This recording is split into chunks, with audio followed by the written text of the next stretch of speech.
Itu aplikasi yang akan digunakan oleh pengawas TPS nanti pemilu 2024, yaitu adalah aplikasi Siwaslu. Nah, di sini teman-teman saya akan memberikan sedikit informasi bagaimana cara menggunakan aplikasi Siwaslu untuk pengawas TPS nanti. Nah, nanti aplikasi Siwaslu ini teman-teman akan ada di Play Store, HP Android ya teman-teman. Dan nanti teman-teman bisa langsung install. Ini contohnya, ini aplikasi Siwaslu tahun 2020 teman-teman. Nah, bentuknya seperti ini.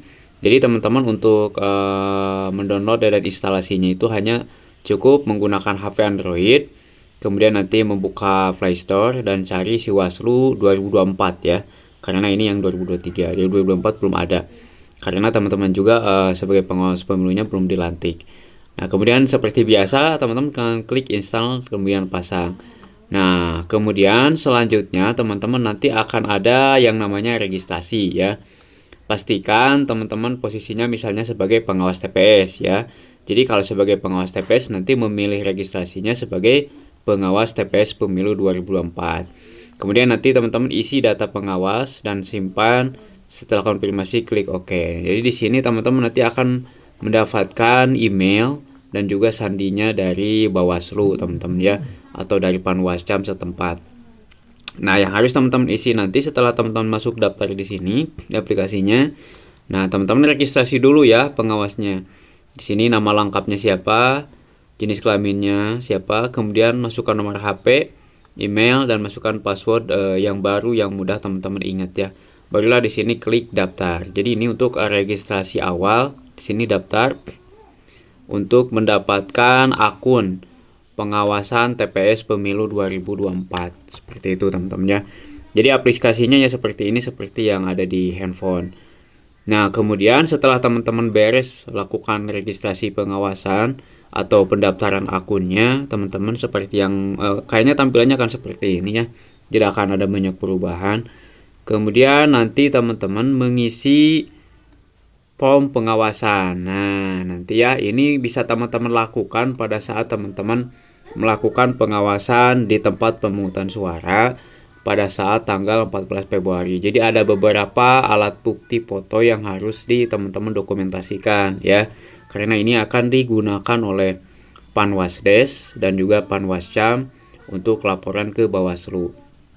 Nah, nanti akan ada format seperti ini teman-teman ya. Gak tahu format yang 2024 itu sama atau tidak. Form A1 contohnya, terjadi kegiatan kampanye di masa tenang. Kalau tidak ya ini mungkin dipilihnya tidak ya.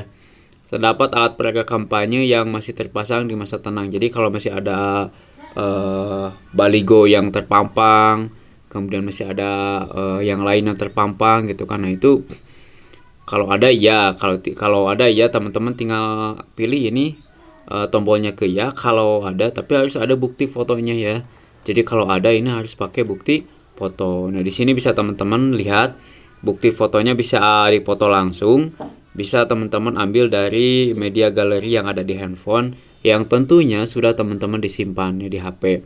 Kalau nggak ada ya nggak usah diklik ya gitu teman-teman ya. Jadi form A1 itu pengawasan masa tenang. Maksudnya itu pada saat masa tenang itu apakah masih ada praktek-praktek alat peraga kampanye atau APK ya yang masih tertempel di tempat TPS. Contohnya di kampung teman-teman TPS 1. Apakah masih ada? Kalau tidak ada ya udah berarti di sini checklistnya tidak ya. Diklik tombolnya tidak. Kalau ada masukkan beserta foto buktinya. Jadi teman-teman nggak perlu bilang ke PTPS, pengawas TPS yang lain, pengawas desa ya. Teman-teman cukup masukkan buktinya aja di sini. Nah, setelah itu nanti klik simpan, teman-teman ya. Nah, formnya itu ada A1, A2 dan A3 dan A4. Diisi dengan menjawab ya atau tidak. Klik tombol simpan setelah selesai mengisi form dan mengisi data. Jadi seperti itu ya. Untuk pengawas TPS mengisi formulir pengawasan di TPS nanti. Ini pada masa pengawas tenang ya teman-teman. Kemudian selanjutnya formulir A5. Nah, ini adalah pada saat teman-teman melakukan pengawasan di tempat pemungutan suara.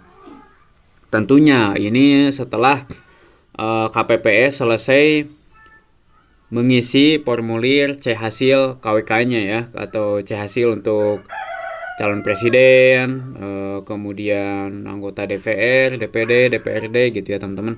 Nah nanti teman-teman cukup di sini itu, nah ya, mengunggah upload foto lalu klik simpan. Jadi teman-teman contohnya nih, perolehan suara pasangan calon presiden, contohnya presiden 1. Nah nanti teman-teman tinggal dipoto aja. Nah contoh fotonya seperti ini teman-teman. Ini adalah contoh foto hasil pemungutan suaranya ya. Model C hasil PPW, pemilihan presiden dan wakil presiden gitu ya. Nanti teman-teman tinggal upload aja di aplikasinya. Ini kan aplikasinya yang ada di handphone seperti ini contohnya ya. Teman-teman usahakan juga kuotanya pas ketika penguploadan itu harus ada kuota internetnya ya, minimal diisi dulu gitu ya. Jadi supaya lancar pas ketika mengupload berkas dokumennya. Nah, kemudian setelah ini selesai semuanya, nah contohnya hasilnya seperti ini teman-teman. Contoh hasil model C hasil yang diunggah gitu ya. Ini contoh yang tahun 2023. Jadi semuanya harus diunggah teman-teman ya. Nah, mulai dari yang garis-garis, mulai dari perhitungan, kemudian perhitungan digitalnya juga harus nah seperti ini ya. Kertas dipoto, jadi yang sudah ditempelkan di dinding sama oleh KPS itu di teman-teman foto aja. Kertas dipoto lalu diunggah di form hasil rekap suara pada aplikasi Siwaslu nanti ya. Sesuai dengan level pengguna masing-masing, sesuai dengan level teman-teman kan levelnya itu pengawas TPS. Nah, nanti ini setelah diunggah ini penting banget, nanti akan digunakan oleh Panwasdes, PKD dan juga Panwascam. Jadi teman-teman di sini tinggal upload aja. Jadi itu tugas utamanya ya di aplikasi. Nah, jadi itu teman-teman tugas dari pengawas TPS secara menggunakan aplikasi Siwaslu untuk pengawas TPS pemilu 2024. Nah, ini nanti akan tentunya nanti teman-teman akan ada bimbingan teknis lebih lanjut untuk aplikasi Siwaslu 2024. Tapi gambarannya seperti ini, tidak akan jauh berbeda dengan aplikasi Siwaslu yang sudah dibuat di tahun 2020. Itu saja teman-teman yang bisa saya sampaikan. Semoga ini bisa membantu. Nanti setelah dilantik teman-teman pasti akan ada bimbingan teknisnya ya, tinggal beberapa hari lah. Kalau teman-teman gak sempat, bisa tontonin channel YouTube saya, insya Allah akan saya informasikan apa saja yang harus digunakan oleh pengawas TPS pada saat pemilu nanti, termasuk dari teknisnya, kemudian tata caranya. Semoga bermanfaat. Assalamualaikum warahmatullahi wabarakatuh.